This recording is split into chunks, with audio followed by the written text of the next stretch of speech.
الحمدللہ نحمده ونستعینه ونستغفره ونؤمن به ونتوکل علیہ ونعوذ باللہ من شرور انفسنا ومن سیئات اعمالنا من يهده اللہ فلا مضل له ومن يضلله فلا هادي له ونشهد أن لا إله إلا الله وحده لا شريك له ونشهد أن سيدنا ومولانا وحبيبنا محمدا عبده ورسوله الحمد لله وكفى والصلاة والسلام على رسوله المصطفى وعلى عباده الذين ارتضى ومن بهداهم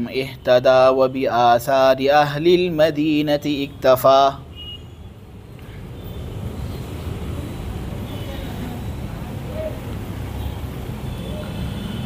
موسیٰ ابن عمران علیہم الصلاۃ والسلام، یہ اللہ تبارک و تعالیٰ کے برگزیدہ پیغمبروں میں سے ایک پیغمبر ہیں۔ اللہ تبارک و تعالیٰ کے یہاں ان کی شان بھی بڑی اونچی ہے، اور دین محمدی صلی اللہ علیہ وسلم کے اندر بھی موسیٰ علیہ السلام کو ایک حق پیغمبر مانا جاتا ہے۔ موسیٰ علیہ السلام جب مصر کے اندر مقیم تھے تو ایک غلطی اور ایک لغزش ان سے ہو گئی تھی، اور وہ یہ ہے کہ انہوں نے ایک قبطی کو قتل کر دیا تھا۔ فَوَكَزَهُ مُوسَى فَقَضَى عَلَيْهِ، موسیٰ علیہ السلام نے قتل کرنے کا ارادہ کیا تو نہیں تھا، کیونکہ نبی سے گناہ ہو نہیں سکتا۔ حضرت موسیٰ علیہ السلام نے اس قبطی کو گناہ سے روکنا چاہا، لیکن پھر ذرا اختلاف ہوا تو ایک مکہ مارا۔ عامتاً مکے کی وجہ سے کوئی مرتا نہیں ہے، لیکن وہ ہوا جس کے نتیجے میں اس قبطی کا انتقال ہو گیا۔ حضرت موسیٰ علیہ السلام کو اللہ نے وہ طاقت دی تھی جس طاقت کا اندازہ خود موسیٰ علیہ السلام کو بھی نہیں تھا۔ جب قبطی قتل ہوا تو حضرت موسیٰ علیہ السلام مصر سے بھاگے اور چلے گئے مدین حضرت شعیب علیہ السلام کے پاس۔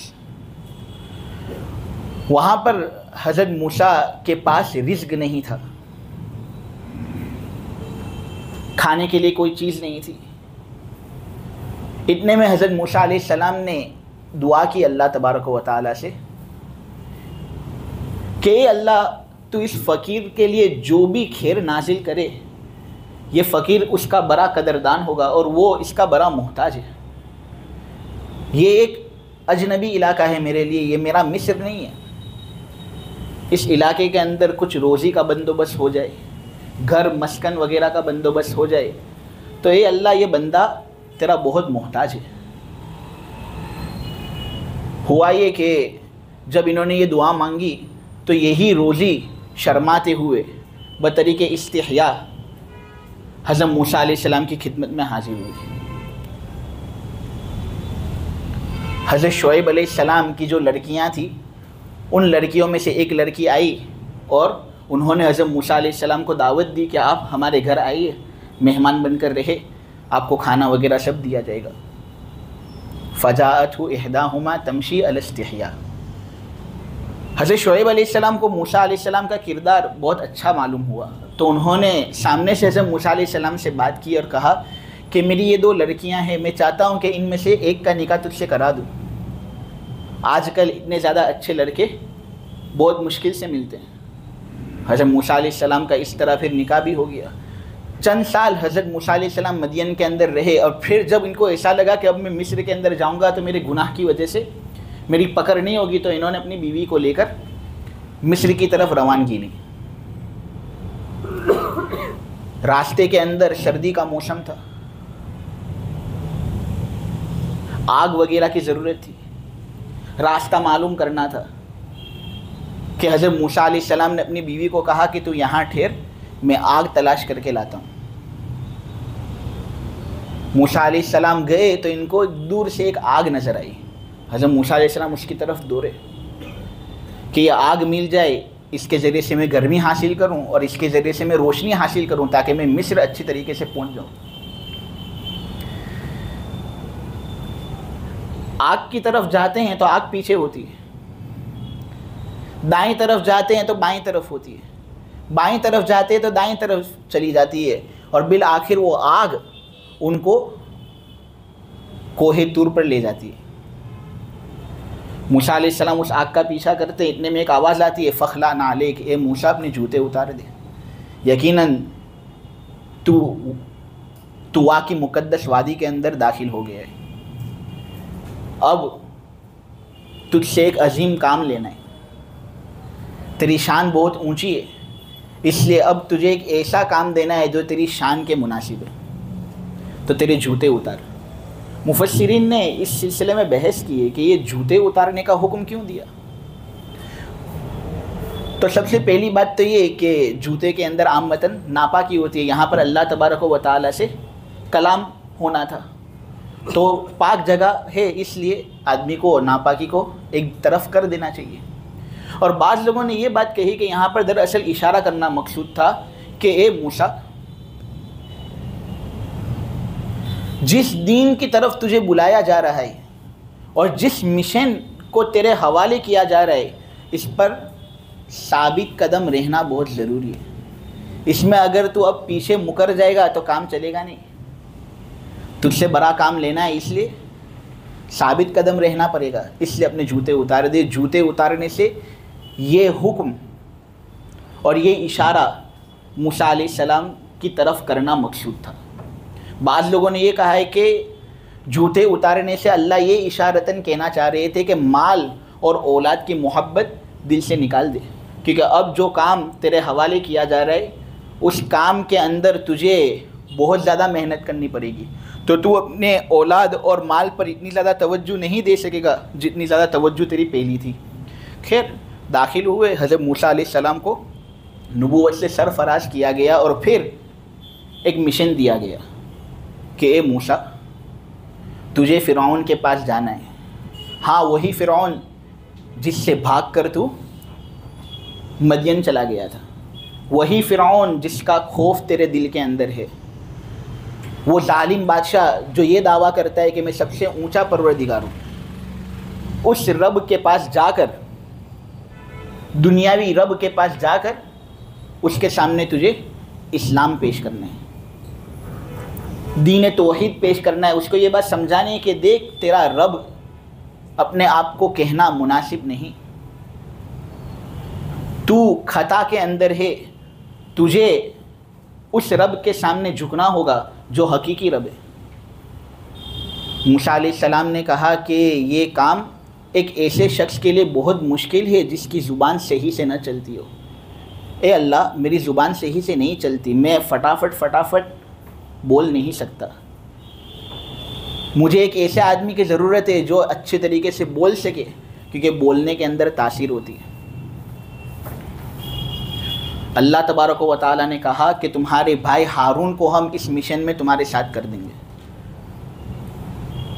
تم دونوں جاؤ فرعون کے پاس اور اس کے ساتھ نرمی سے بات کرنا اور دین حق کی طرف اس کو دعوت دینا، اور فرعون سے یہ بھی کہنا کہ وہ بنی اسرائیل کو آزاد کر دے، اس طرح قید و بندش کے اندر ان کو رکھنا اور غلامی کرانا ان لوگوں کے پاس جو انبیاء کی اولاد ہیں یہ بالکل مناسب نہیں۔ یہ دعویٰ لے کر فرعون کے پاس گئے تھے، فرعون نے تو انکار کر دیا، بالآخر لمبا چوڑا قصہ پیش ہوا، جادوگروں کے ساتھ مقابلہ ہوا، موسیٰ علیہ السلام کو اللہ نے فتح یابی سے نوازا۔ اتنے میں ایک رات موسیٰ علیہ السلام کو حکم دیا گیا کہ رات کو اپنی قوم کو لو اور ان کو لے کر فرعون کی حکومت سے باہر چلے جاؤ۔ اللہ کا حکم تھا تو موسیٰ علیہ السلام کے لیے ضروری تھا اس بات کو ماننا، اللہ کے حکم کی فرما برداری تو لازم ہوتی ہے، ضروری ہوتی ہے، اللہ نے کہہ دیا تو وہ کرنے۔ تو رات موسیٰ علیہ السلام نے پلان بنایا اور بنو اسرائیل کو لے کر موسیٰ علیہ السلام فرعون کی حکومت سے نکل گئے۔ فرعون کو اس بات کا پتہ چلا، اس نے ایک بڑا لشکر تیار کیا اور موسیٰ علیہ السلام کا پیچھا کیا۔ موسیٰ علیہ السلام کا پیچھا کیا، موسیٰ علیہ السلام آگے تھے، بنو اسرائیل آگے تھے کہ اتنے میں ان سے آگے ایک سمندر تھا، بحر کلثوم۔ سمندر کو جب موسیٰ علیہ السلام نے دیکھا، بنو اسرائیل نے دیکھا، تو بنو اسرائیل بہت پریشان ہو گئے، حیران ہو گئے کہ موسیٰ تیری بات مان کر ہم نے تو خود ہماری ذاتوں کو ہلاکت میں ڈال دیا، آگے جاؤ گے تو سمندر، پیچھے دیکھو گے تو فرعون، آگے جا نہیں سکتے، اور پیچھے بھی راستہ فرعون سے خالی نہیں۔ موسیٰ علیہ السلام نے فوراً کہا، اے بنو اسرائیل، اے اسرائیل کے بیٹے، مجھے اپنے پروردگار پر بھروسہ ہے، اس نے کہا ہے کہ وہ نجات دے گا تو میں آگے ہی چلوں گا۔ اتنے میں یکایک موسیٰ علیہ السلام کو وحی ہوتی ہے کہ اپنا جو عصا ہے اس کو سمندر پر مارو۔ اب ان کی جگہ پر اگر ہم ہوتے تو سوال کرتے کہ عصا کو سمندر پر مارنے سے فرعون سے نجات تو ملنے والی ہے نہیں، تو یہ تو ایک ایسا حکم ہے جو عقل سے بالاتر ہے، اور جو چیز ہماری عقل قبول نہیں کرتی اس چیز کو کرنے کے لیے ہم تیار نہیں۔ لیکن چونکہ موسیٰ علیہ السلام ہماری طرح نہیں تھے، اللہ نے ان کے دل کو تقوی سے بھر دیا تھا۔ قرآن کے اندر سب سے زیادہ تذکرہ جس نبی کا ہوا ہے وہ موسیٰ علیہ السلام تھے۔ اللہ نے کہا تو کرنا ہے، لاٹھی لی، سمندر پر اس کو مارا۔ اللہ تبارک و تعالیٰ کا کرنا یہ تھا کہ اس سمندر کے 2 ٹکڑے ہو گئے، اور سمندر کے ٹکڑے ہوئے اور ایک راستہ سمندر کے اندر بن گیا، ایسا کہ اس پر موسیٰ علیہ السلام بھی چلتے ہو گئے اور ان کے پیچھے بنو اسرائیل بھی چلتے ہو گئے۔ دوسری طرف پہنچ گئے فرعون اور اس کے لشکر نے ان کا پیچھا کرنا چاہا، لیکن درمیانی راستے پر جب وہ پہنچے تو اللہ تبارک و تعالیٰ نے حکم دیا سمندر کو کہ تیرے ٹکڑے ہوئے تھے میرے حکم سے، اب تو جڑے گا بھی واپس میرے ہی حکم سے۔ فرعون درمیان میں تھا کہ اللہ تبارک و تعالیٰ نے حکم فرمایا، کیونکہ اس کے حکم کے آگے کسی کی چلتی نہیں، کہ فرعون یکایک ڈوب گیا۔ اور اس طرح موسیٰ علیہ السلام کو، بنو اسرائیل کو اللہ تبارک و تعالیٰ نے فرعون سے نجات عطا فرمائی۔ صحیح بخاری کی روایت ہے کہ نبی کریم صلی اللہ علیہ وسلم ایک مرتبہ مدینہ تشریف لے گئے اور دیکھا کہ 10ویں محرم یوم عاشورہ کو یہودی سب روزے رکھ رہے ہیں۔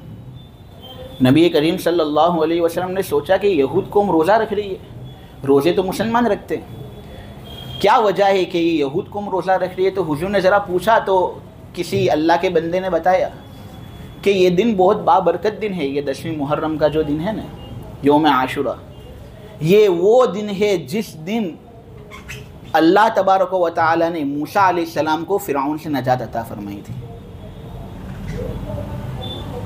اللہ تبارک و تعالیٰ کا شکر ادا کرنے کے لیے ہم اس دن روزہ رکھتے ہیں، تو حضور نے فوراً کہا موسیٰ پر حق تمہارا زیادہ ہے یا ہمارا زیادہ ہے؟ تم تو موسیٰ کی تعلیمات پر عمل بھی نہیں کرتے، اگر عمل کرتے ہوتے تو مجھے نبی مانتے۔ موسیٰ علیہ السلام پر تم سے زیادہ حق تو ہم کو حاصل ہے، لہٰذا تم روزہ رکھ رہے ہو، روزہ رکھنے کا حق تو ہمیں ہونا چاہیے۔ اس لیے حضور نے خود بھی روزہ رکھا اور حضور نے حکم بھی دیا روزہ رکھنے کا۔ معلوم ہوا کہ 10ویں محرم کو روزہ رکھنا سنت ہے، بہت فضیلت ہے اس دن روزہ رکھنے کی، اور اس دن اللہ تبارک و تعالیٰ نے بہت عجیب و غریب واقعات ثابت کیے ہیں۔ اب اس میں بہت سے واقعات من گھڑت ہیں، موضوع ہیں، فیبریکیٹڈ ہیں، ان کی طرف توجہ نہیں کرنی، لیکن کچھ واقعات کا ثبوت احادیث میں ملتا ہے۔ صحیح طریقے سے فقط موسیٰ علیہ السلام کا واقعہ ملتا ہے، لیکن ضعیف طریقے سے اور روایتوں کا ثبوت بھی ہے، اور اخبار جو ہوتی ہیں نا جس کے اندر مسئلے مسائل بیان نہیں ہوتے، اس کے اندر ضعیف احادیث بیان کی جا سکتی ہے۔ تقریباً 40 سے 50 سلف سے منقول ہے ضعیف احادیث سے استدلال کرنا۔ چنانچہ عبید ابن عمیر کی روایت ہے رضی اللہ تعالیٰ عنہ کہ اس دن حضرت آدم علیہ السلام کی توبہ بھی قبول ہوئی۔ حضرت ابو ہریرہ کی روایت ہے کہ اس دن حضرت نوح علیہ السلام کی کشتی کو طوفان سے نجات ملی تھی۔ تفسیر ابن کثیر، تفسیر بغوی کے اندر حضرت عبداللہ ابن عباس کا قول ہے، اور اسی طرح حضرت علی کی ایک مبہم روایت ہے جس سے یہ بات معلوم ہوتی ہے کہ موسیٰ علیہ السلام کے مقابلے میں جو جادوگر تھے نا، ان جادوگروں کی توبہ بھی اسی دن قبول ہوئی تھی، یوم الزینہ۔ اور یوم الزینہ جو ہے ابن عباس کہتے ہیں اس سے مراد 10ویں محرم، بلکہ مستدرک حاکم کی ایک روایت ہے، اور اس کے اندر زید ابن الحواری کی ایک مرسل روایت ہے، اس سے یہ بات معلوم ہوتی ہے کہ حضرت عیسیٰ کی پیدائش بھی اسی دن کو ہوئی تھی۔ اب یہ جتنے بھی موسیٰ علیہ السلام کے علاوہ جو واقعات میں نے بیان کیے ہیں سب کا ثبوت ضعیف طریقے سے ہوتا ہے، لیکن جیسے کہ میں بیان کر چکا اخبار وغیرہ کے اندر اس طرح کی جو ضعیف احادیث ہیں ان کو کام میں لایا جاتا ہے۔ ہاں، اس کے علاوہ اور بہت سے واقعات ہیں جو من گھڑت ہیں۔ جتنے واقعات میں نے بیان کیے نا ان واقعات کو ہم بیان بھی کر سکتے ہیں اور ان پر عمل بھی کر سکتے ہیں۔ خلاصہ کلام یہ ہے کہ یہ جو محرم کا جو مہینہ ہے یہ 10ویں تاریخ، یہ بہت افضل مہینہ ہے، اس کے اندر ہمیں روزے رکھنے ہیں۔ صحیح مسلم کے اندر یہ بات ہے، حضرت عبداللہ ابن عباس نے یہ بات بیان کی ہے کہ حضور نے 9ویں محرم کو بھی روزہ رکھنے کا حکم دیا تھا تاکہ یہود کی مخالفت ہو، تو آدمی 2 دن کا روزہ رکھے۔ بلکہ صحیح مسلم کے اندر ہے، روایت ہے، ابو قتادہ سے منقول ہے کہ جو آدمی 10ویں محرم کا روزہ رکھتا ہے اس کے گزشتہ 1 سال کے گناہ اللہ معاف بھی کر دیتا ہے۔ لہٰذا یہ بہت عظیم دن ہے، اس عظیم دن کے اندر ہم کسی گناہ اور بدعت کے اندر مبتلا نہ ہو۔ میرا عزیز و تعزیے نکالنا اور اس طرح رنج و ملال کا اظہار کرنا شریعت کے اندر اس کی اجازت نہیں۔ اگر اجازت ہوتی تو صحابہ کرتے۔ حضرت حسین کے بعد بھی کتنے سب صحابہ حیات تھے نا، تو وہ کرتے ہی ہے، لیکن کسی نے کیا نہیں، تو جو چیز صحابہ نے نہیں کی ہم کائے کو کریں، لوگوں کو خواہ مخواہ تکلیف کائے کو دیں۔ لہٰذا یہ سب ہندوانہ رواج ہے کہ وہ سب یہ چیزیں کرتے ہیں، راستے بند کرتے ہیں، یہ سب کام کرتے ہیں، تو ہمیں بھی ان کے ساتھ رہنے کی وجہ سے ان سب کاموں کو کرنے کا جی چاہتا ہے، لیکن ہم ان چیزوں کو روکیں، ہم کسی کو تکلیف نہ پہنچائیں، اور تعزیہ وغیرہ کے اندر شریک ہونے سے ہم خود اپنی حفاظت کریں۔ بہت بڑا دن ہے، اس دن کے اندر ہم قرآن پڑھیں، نماز ادا کریں، روزے رکھیں۔ اللہ تبارک و تعالی ہماری عبادت کو قبول کرے اور بدعتوں سے اللہ ہماری حفاظت فرمائے۔